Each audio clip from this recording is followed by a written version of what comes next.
वज़ीर आला पंजाब मरियम नवाज शरीफ की ज़ेरे निगरानी पब्लिक स्कूल रीऑर्गेनाइजेशन प्रोग्राम के पहले मरहले की कामयाबी के बाद दूसरे मरहले का बाज़ाब्ता आगाज कर दिया गया है। इस प्रोग्राम का मकसद पंजाब में तलीमी मेयार को बेहतर बनाना है, जिसके तहत गवर्नमेंट स्कूल्स बासलाहियत तलीम याफ्ता नौजवान लड़के लड़कियों के हवाले किए जाएंगे।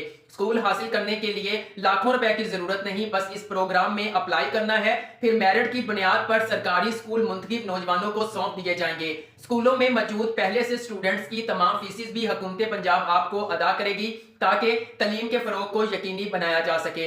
इस प्रोग्राम में अप्लाई करने की क्या रिक्वायरमेंट्स हैं, फेज 1 के बाद फेज 2 की कौन कौन सी टर्म एंड कंडीशंस को तब्दील किया गया है, कौन कौन से डॉक्यूमेंट्स रिक्वायर्ड होंगे, आप लोगों ने अप्लाई करना कैसे है, आज की वीडियो में मुकम्मल डिटेल आप लोगों के साथ शेयर करूंगा।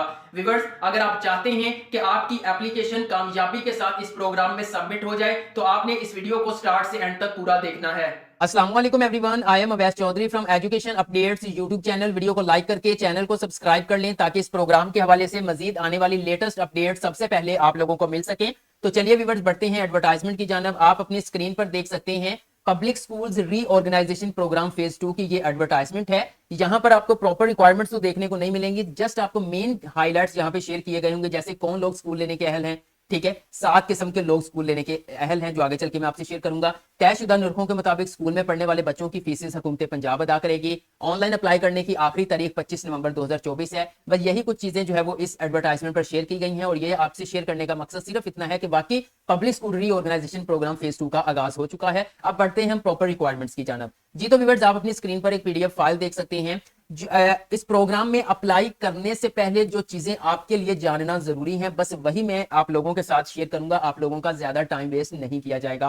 व्यूअर्स, यहां पर आप देख सकते हैं सबसे पहले नंबर पर प्रोग्राम डिस्क्रिप्शन के अंदर आ जाता है कि ये 7 किस्म के लोग अप्लाई कर सकते हैं। स्ट्रीम 1 के अंदर आ जाता है यंग एंटरप्रेन्योर ग्रुप। अब इसमें 3 लोग मिलकर अप्लाई करेंगे। यंग एंटरप्रेन्योर ग्रुप के अंदर 3 लोग मिलकर अप्लाई करेंगे। वो बहन भाई भी हो सकते हैं, वो दोस्त भी हो सकते हैं, ठीक है, लेकिन इनमें 3 लोगों का ग्रुप आएगा। उसके बाद जो स्ट्रीम 2 है, इसके अंदर इंडिविजुअल आ जाता है कि मतलब अगर आपको 3 लोग नहीं हैं, आप अकेले बंदे हैं या बंदी हैं और आप स्कूल हासिल करना चाहते हैं, तो आप एज अ इंडिविजुअल भी अप्लाई कर सकते हैं। ओके, उसके बाद थर्ड नंबर पे हमारे पास आ जाता है वो पार्टनर जो ऑलरेडी पंजाब एजुकेशन फाउंडेशन के साथ अटैच्ड हैं, वो लोग अप्लाई कर सकते हैं, या PEIMA लाइसेंस रखने वाले लोग भी अप्लाई कर सकते हैं थर्ड कैटेगरी के अंदर। उसके बाद आ जाता है व्यूअर्स प्राइवेट स्कूल ऑनर। अगर आप ऑलरेडी एक प्राइवेट स्कूल रन कर रहे हैं तो आप एज अ ओनर, उस प्राइवेट स्कूल का ओनर के तौर पर भी स्कूल के लिए अप्लाई कर सकते हैं।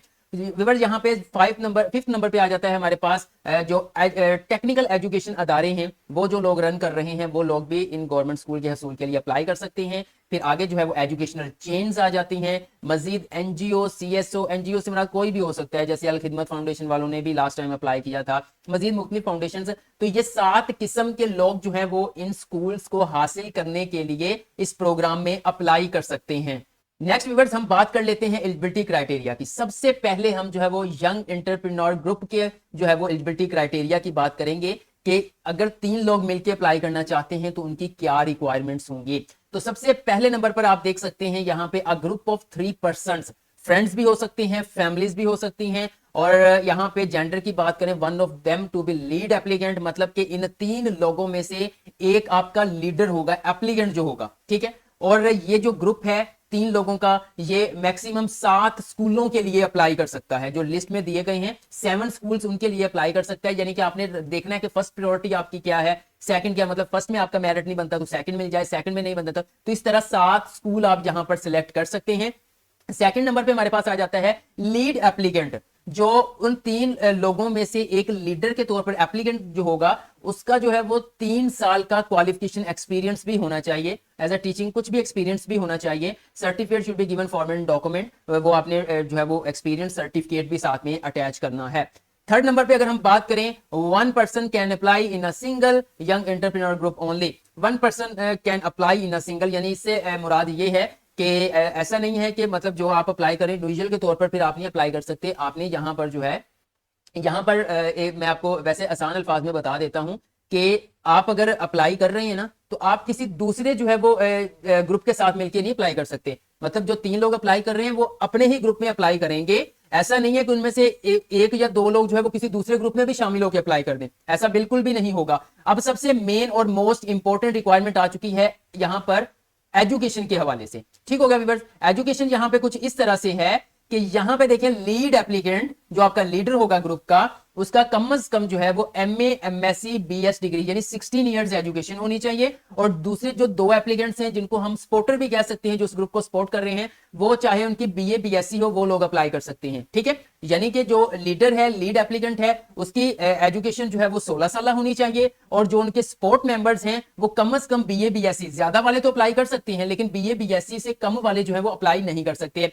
यहां पे नेक्स्ट अगर हम मैक्सिमम एज लिमिट की बात करें तो age limit for each group member is 40 years, 40 साल तक जो है वो अप्लाई किया जा सकता है। ओके होगा व्यूअर्स। उसके बाद all group members are required to, यानी कि पुलिस कैरेक्टर सर्टिफिकेट जो होता है वो करीबी जो अलखिदमत मरकज बने होते हैं पुलिस वाले, तो वहां पर जाकर आप बनवा सकते हैं और सबका अलग अलग होना चाहिए। ऑल मेंबर्स का जो है वो सर्टिफिकेट, कैरेक्टर सर्टिफिकेट होना चाहिए। उसके बाद व्यूअर्स नेक्स्ट अगर हम बात करें तो नेक्स्ट हमारे पास यहां पे आ जाता है कि in case of any fond, यानी कि कोई भी अगर आपके ग्रुप में से कोई ऐसा मेंबर है जो ब्लैक लिस्टेड है, कोई क्रिमिनल रिकॉर्ड रखता है, तो आपके मुकम्मल ग्रुप को रिजेक्ट कर दिया जाएगा। ऐसा नहीं है कि सिर्फ उस मेंबर को रिजेक्ट किया जाएगा बल्कि पूरे ग्रुप को रिजेक्ट कर दिया जाएगा। उसके बाद सबमिशन ऑफ फेक डॉक्यूमेंट्स, तो जाहिर बात है कि यहां पर आपने किसी किस्म के कोई बोगस, कोई फेक डॉक्यूमेंट्स जो है वो प्रोवाइड नहीं करने। किसी एक मेंबर के भी होंगे तो पूरे ग्रुप को फारिग कर दिया जाएगा, उसका एप्लीकेशन को कैंसिल कर दिया जाएगा। सर्विंग ऑफ एम्प्लॉय, जहां पे आ जाता है कि वो कैंडिडेट या वो एम्प्लॉय जो ऑलरेडी जो है वो किसी डिपार्टमेंट के अंदर खिदमात सर अंजाम दे रहे हैं गवर्नमेंट, तो देन जो है वो लोग इन जॉब इस प्रोग्राम में अप्लाई करने के अहल नहीं है।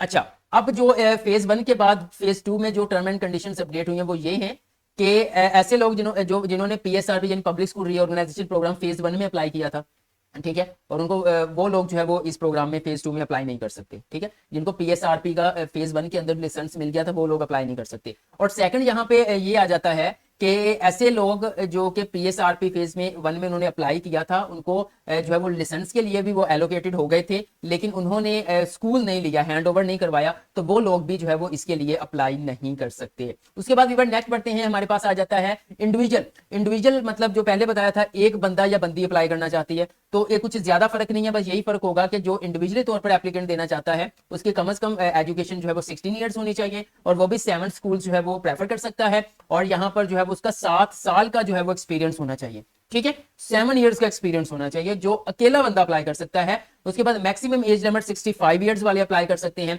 बाकी तमाम तर वो पुलिस कैरेक्टर सर्टिफिकेट, ये सारी चीजें जो हैं वो सेम यहाँ पे मौजूद हैं। ओके, उसके बाद यहाँ पे व्यूअर्स आ जाता है जो पेफ पार्टनर ऑलरेडी, वो लोग यहाँ पे उनकी टर्म एंड कंडीशंस मौजूद हैं, वो देख सकते हैं। और जो जाहिर बात है जो पहले पेफ पार्टनर उनको तो सारी चीजों का पता होगा, इनको यहाँ पे डिटेल में बताने की जरूरत नहीं है। बस ये है कि ये देखें 5 साल का एक्सपीरियंस, ये सारा कुछ यहाँ पे मौजूद है। उसके बाद प्राइवेट स्कूल ऑनर, अगर आप ऑलरेडी प्राइवेट स्कूल रन कर रहे हैं और आप जो है वो गवर्नमेंट स्कूल हासिल करना चाहते हैं, तो आपका जो स्कूल है, जो प्राइवेट स्कूल है, वो 5 साल से जो है वो DEA यानी कि डिस्ट्रिक्ट एजुकेशन अथॉरिटी से जो है वो रजिस्टर्ड होना चाहिए। और आपका जो ओनर है उसकी 16 साल एजुकेशन होनी चाहिए, वो भी 7 स्कूल्स में अप्लाई कर सकता है। उसके प्राइवेट स्कूल के अंदर कम से कम 300 स्टूडेंट्स एनरोल्ड होने चाहिए और मैक्सिमम एज लिमिट 65 इयर्स है। और मजीद यहाँ पे कुछ चीजें वही हैं जो सेम दूसरे ग्रुप्स के लिए हैं। इसी तरह एजुकेशनल टेक्निकल एजुकेशन वाली जो फर्म्स हैं वो हासिल करना चाहती हैं, तो वो यहाँ पर देख सकते हैं कि वो पंजाब और फेडरल गवर्नमेंट किसी से भी रजिस्टर्ड होने चाहिए।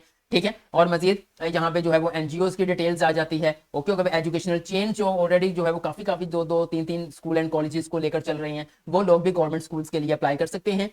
यहाँ पे आ जाता है नॉन गवर्नमेंट ऑर्गेनाइजेशन CSO, वो भी जो है वो एनजीओ जो है वो गवर्नमेंट ऑफ पाकिस्तान या गवर्नमेंट ऑफ पंजाब के साथ रजिस्टर्ड होनी चाहिए। मजीद यहाँ पे कुछ टर्म एंड कंडीशंस हैं वो आप इनकी देख सकते हैं। अब व्यूअर्स ये फ्री में अप्लाई नहीं होगा, इनकी एप्लीकेशन फीस भी है। अगर आप यंग एंटरप्रेन्योर ग्रुप में अप्लाई करना चाहते हैं, मतलब 3 लोग जो है वो अप्लाई करना चाहते हैं फर्स्ट कैटेगरी के अंदर, तो उनकी 10,000 रुपए फीस होगी। अब ऐसा नहीं है कि तीनों मेंबर्स ने अलग अलग 10,000 फी पे करनी है, नहीं, सिर्फ 10,000 रुपए जो है वो उस ग्रुप की फी है। 3 लोग अप्लाई कर रहे हैं, तो अगर आप दोस्त मिलकर अप्लाई कर रहे हैं तो आप तकरीबन 3300 रुपए डाल के जो है वो आप पे कर सकती हैं। फैमिली मेंबर्स हैं तो आप यानी कि यंग एंटरप्रेन्योर ग्रुप के अंदर 3 लोग अप्लाई करेंगे लेकिन फीस आपकी सिर्फ एक 10,000 रुपए होगी। इसी तरह अगर आप इंडिविजुअल के लिए अप्लाई करना चाहते हैं, एज इंडिविजुअल अकेले बंदा या बंदी अप्लाई करना चाहते हैं, तो फिर भी 10,000 रुपए फीस होगी। उसके बाद व्यूअर्स पेफ पार्टनर हैं, ऑलरेडी लाइसेंस याफ्ता है, तो देन आपकी 20,000 रुपए आपने फीस पे करनी होगी। आप प्राइवेट स्कूल ओनर हैं तो आपने 20,000 रुपए फी इसकी पे करनी है। एप्लीकेशन फी है, नॉन रिफंडेबल है, ये वापस नहीं मिलेगी। इसी तरह जो टेक्निकल एजुकेशन फर्म्स हैं उनकी लाख रुपए फीस होगी। इसी तरह एजुकेशनल चेन वालों की भी लाख होगी, एनजीओज की भी 1-1 लाख रुपए फी होगी। यहाँ पे देखें जिन्होंने नोट साथ में लिख दिया है कि ये फी नॉन रिफंडेबल है। अगर आपको स्कूल नहीं मिलता, आपका मेरिट नहीं बनता, तो आपको ये फीस वापस नहीं की जाएगी। नेक्स्ट पे व्यूअर्स हमारे पास एप्लीकेशन प्रोसीजर आ जाता है, ये नेक्स्ट चल के मैं आप लोगों के साथ शेयर करूंगा। उसके बाद व्यूअर्स नेक्स्ट यहाँ पे आ जाता है जी सिक्योरिटी जो है वो एप्लीकेशन आ जाती हैं, ठीक है। रिजेक्शन ऑफ एप्लीकेशन, किन लोगों को जो है वो रिजेक्ट कर दिया जाएगा अगर आप जो है वो एलिजिबिलिटी क्राइटेरिया पर पूरा नहीं उतरते, जो एडवर्टाइजमेंट पे या जो मैं आपसे शेयर कर रहा हूं, तो आपकी एप्लीकेशन को रिजेक्ट कर दिया जाएगा। उसके बाद प्योर एप्लीकेशन या आपने किसी किस्म की कोई इनकरेक्ट इन्फॉर्मेशन ऐड की है, ठीक है, तो फिर भी आपकी एप्लीकेशन को रिजेक्ट कर दिया जाएगा। ऑनलाइन अगर आपने ऑनलाइन एप्लीकेशन फॉर्म को फिल कर दिया है लेकिन आपने हार्ड फॉर्म में डॉक्यूमेंट सेंड नहीं किए, तो फिर भी आपकी एप्लीकेशन को रिजेक्ट कर दिया जाएगा। एप्लीकेशन नॉट बी, अगर आपने बैंक डिपॉजिट रिसिप्ट जो है वो साथ में अटैच नहीं की एप्लीकेशन के साथ, तो फिर भी आपकी एप्लीकेशन को रिजेक्ट कर दिया जाएगा। ये काफी चीजें यहाँ पे मौजूद हैं। अब व्यूअर्स आ जाते हैं एवल्यूएशन क्राइटेरिया। एवल्यूएशन का मतलब ये है कि जो स्टार्ट में इनिशियल बेसिस के ऊपर आपके डॉक्यूमेंट्स की वेरिफिकेशन होगी। कुछ यहाँ पे स्कोर्स बताए गए हैं कि एजुकेशन के 65 नंबर्स होंगे, ठीक है, और आपकी अटेस्टेड कॉपीज अटैच होनी चाहिए। उसके बाद अगर आपकी professional qualification like BEd MEd वगैरह, तो उसके अलग से 10 नंबर होंगे। पोस्ट क्वालिफिकेशन एक्सपीरियंस, जो अगर आपका 3 साल का 5 साल का एक्सपीरियंस है, उसके 15 नंबर होंगे। और मजीद जो है वो आपने जो CNIC की कॉपी परमानेंट जिनका एड्रेस होगा वो विल बी कंसीडर्ड, ठीक है, जो वहां पे रहने वाले होंगे उनको 10 नंबर मजीद दिए जाएंगे। इस तरह से टोटल 100 नंबर बनते हैं, जिनको मजीद ये डिवाइड कर रहे हैं किस तरह से कि अगर आपने PhD किया हुआ है तो आपको 10 नंबर मिलेंगे, अगर आपने अकेला MPhil किया हुआ है तो आपको 5 नंबर मिलेंगे। इसी तरह 16 ईयर एजुकेशन की first division, second division, third division के हिसाब से यहाँ पे बताए हुए हैं 30 नंबर, 15 नंबर, ठीक है। ये भी मैं आगे चल के आप लोगों के साथ शेयर करूंगा। इस वीडियो का मकसद है आप अपने डॉक्यूमेंट्स वगैरह रेडी कर लें। अच्छा, अब सबसे अहम चीज जो नोट है, बहुत से लोग कहते हैं MA एजुकेशन किया हुआ है, ठीक है, तो क्या हमारी वो प्रोफेशनल क्वालिफिकेशन के तौर पर जो है वो उसको डिग्री को सिलेक्ट किया जाएगा या फिर वो एकेडमिक के तौर पर।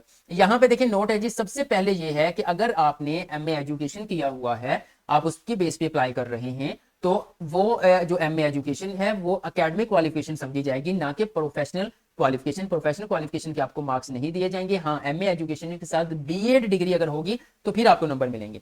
अब सेकंड पॉइंट इनका ये है कि MA education will be considered as master degree, मतलब एक MA आपने किया हुआ है, सिंगल MA एजुकेशन किया हुआ है, तो देन जो है वो आपकी मास्टर डिग्री के तौर पर कंसीडर्ड होगी, एकेडमिक। प्रोफेशनल नहीं, प्रोफेशनल के आपको नंबर नहीं दिए जाएंगे। थर्ड इनका पॉइंट ये है, in case of having only MA degree, अगर आपने MA डिग्री रखी हुई है तो वो भी आपकी 16 साल एकेडमिक क्वालिफिकेशन के तौर पर कंसीडर होगी। लेकिन अगर आपके पास 2 मास्टर्स हैं, एक किसी दो सब्जेक्ट्स के अंदर मास्टर्स किए हुए हैं, तो फिर आपकी MA एजुकेशन वाली जो डिग्री है वो प्रोफेशनल क्वालिफिकेशन के तौर पर कंसीडर होगी, और दूसरी जो है वो मास्टर्स डिग्री के तौर पर यानी कि एकेडमिक क्वालिफिकेशन के तौर पर कंसीडर की जाएगी। उसके बाद यहाँ पे आ जाता है जी आपको division and calculation criteria. First division को 60% मार्क्स होते हैं, मतलब ये डिवीजन बताई होंगी डिवीजन कैसे बनती हैं। 60% मार्क्स हूँ या ज्यादा हूँ तो फर्स्ट डिवीजन होती है, 45 से 60 सेकंड होती है, 33 से 45 जो है वो थर्ड डिवीजन होती है। इसी तरह इंडिविजुअल एप्लीकेंट का भी बिल्कुल सेम टू सेम जो है वो, वहां पर 3 लोगों को 65 नंबर एजुकेशन के मिलने हैं, यहाँ पर वो अकेले बंदे को 65 नंबर एजुकेशन के मिलने हैं। तो ये यहाँ पे डिटेल मार्क्स उन्होंने बताए हुए हैं, तमाम कैटेगरीज की जो है वो डिवीजन को यहाँ पे उन्होंने डिवाइड किया हुआ है। उसके बाद व्यूअर्स नोटिफिकेशन ऑफ रिजल्ट की बात हो रही है कि ये पंजाब एजुकेशन फाउंडेशन वेबसाइट के ऊपर जो है वो आपकी जो है वो रिजल्ट को अपलोड किया जाएगा।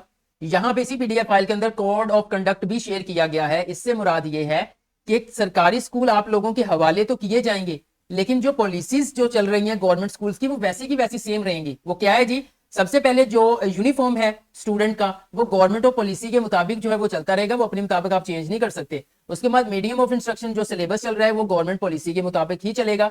उसके बाद जो टेक्स्ट बुक्स हैं वो भी गवर्नमेंट ऑफ पॉलिसी के मुताबिक ही वहां पे पढ़ाई जाएंगी। मॉनिटरिंग जो है वो पंजाब एजुकेशन फाउंडेशन या स्कूल एजुकेशन डिपार्टमेंट कंडक्ट करेगा। वो मंथली कंडक्ट करें, वो वीकली कंडक्ट करें या फिर वो ईयरली कंडक्ट करें, तो उन्होंने आपने उनको रिजल्ट्स प्रोवाइड करना है। जो अच्छा रिजल्ट नहीं दे सकेगा 1 साल का टाइम मिलेगा, जाहिर बात है कि उसको फिर फारिग कर दिया जाएगा। तो मजीद यहाँ पे देख सकते हैं पेप्स के स्कूल एकेडमिक ईयर होंगे at rules and regulations and तमाम नोटिफिकेशंस को मद्देनजर रखते हुए school education department and Punjab education foundation जो है वो नोटिफाई करता रहेगा टाइम टू टाइम आपको, ठीक है। और उसके बाद व्यूअर यहाँ पे आ जाती है मेन चीजें कि अप्लाई करते हुए कौन कौन से डॉक्यूमेंट्स आपने अटैच करने होंगे। अगर यंग एंटरप्रेन्योर ग्रुप की बात करें तो यहाँ पे देख सकते हैं ओरिजिनल डिपॉजिट स्लिप आपकी 10,000 रुपए फीस होगी। उसके बाद अटेस्टेड आपके CNIC ऑल एप्लीकेंट्स के जो है वो साथ में अटैच होंगे, अटेस्टेड कॉपीज।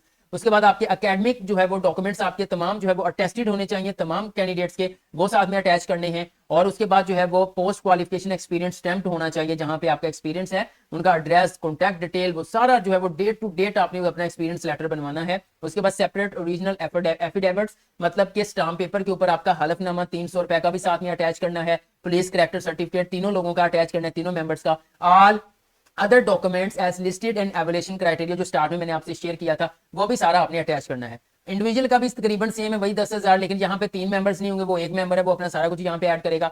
इसी तरह जो है वो पेफ पार्टनर 20,000 प्रोसेसिंग फीस, ये सारा कुछ आप यहाँ पे देख सकते हैं। प्राइवेट स्कूल ओनर का सारी डिटेल आप यहाँ पे देख सकते हैं। ओके होगा व्यूअर्स।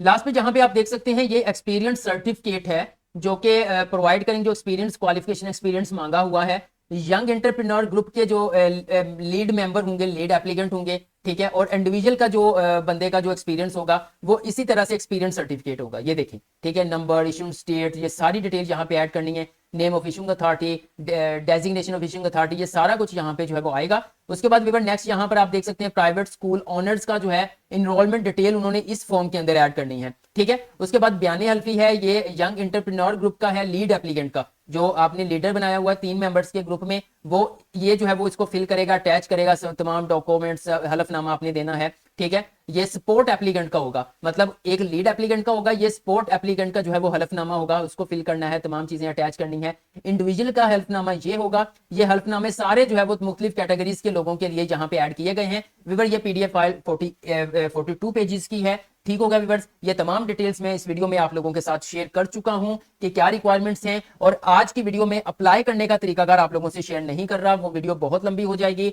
और वो इसलिए भी, मैं दूसरा मकसद अप्लाइंग प्रोसीजर शेयर करने का ये भी है कि आप जो है वो इस वीडियो को देखने के बाद मेंटली तौर पर प्रिपेयर हो जाएं, अपने तमाम डॉक्यूमेंट्स को रेडी कर लें। जब आपके डॉक्यूमेंट्स रेडी हो जाएंगे, इंशाल्लाह ताला मैं पहले ऑनलाइन अप्लाई करने का तरीकाकार आपसे शेयर करूंगा, बल्कि स्टेप बाय स्टेप आप लोगों को ऑनलाइन अप्लाई करके दिखाऊंगा। और उसके बाद मैं आपको यह भी बताऊंगा कि वो जो लिस्ट है स्कूलों की, वो आपने कैसे डाउनलोड करनी है। नेक्स्ट वीडियो के अंदर मैं स्कूलों की लिस्ट डाउनलोड करने का तरीका दिखाऊंगा, और साथ में जो है वो आपको ऑनलाइन अप्लाई करने का मुकम्मल तरीका शेयर किया जाएगा। फिर फर्दर जो है वो इसी प्रोग्राम के हवाले से स्टेप बाय स्टेप आप लोगों के साथ जो है वो वीडियो शेयर करता रहूंगा, लेटेस्ट अपडेट शेयर करता रहूंगा। अगर आप वो उम्मीद करता हूं वीडियो आपको पसंद आई होगी, पसंद आई तो वीडियो को लाइक कर दें, एजुकेशन अपडेट्स को सब्सक्राइब करके बेल आइकन को प्रेस कर दें, ताकि मजीद जो है अप्लाइंग प्रोसीजर के हवाले से जो वीडियो आएगी उसका नोटिफिकेशन सबसे पहले आप लोगों को मिल सके। आज के लिए इतना ही, इंशाल्लाह नेक्स्ट वीडियो लेकर दोबारा हाजिर होगा। तब तक के लिए अल्लाह हाफिज।